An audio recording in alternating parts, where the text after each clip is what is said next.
wanjye omusyaha n'obusinge omu izina rya Yesu Kristo mukama wetu.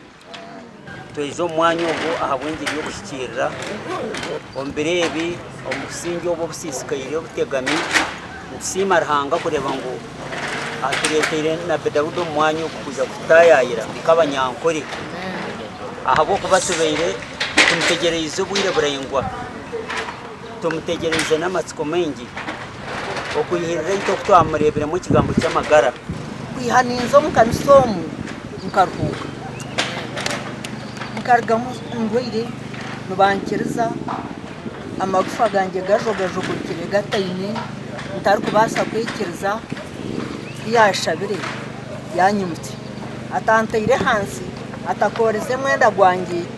Tubentura Nabi Daudi Busoga, Nabi Daudi Kampala, konka nk'abantu ba Western babire tibakumumanya obo lyaho mukamasiimwe konka ntusiima Ruhanga nitwe Ruhanga kututeekateekaho nk'abantu bankore buzimazima. We see that really God has loved Westerners. Praise God. nibo barikwikanga aha nibo Western arikoresa, nibo barikutemba motoka bakagenda bazoire busa abana babishiki, nibo barikutega ebimemeya, nibo barikuzwara enzwara embi, nibo bahangisa ebintu ebirikurwa omu bazungu, nibo baine obutingwa. Aba bantu abo nibo Western arikoresa.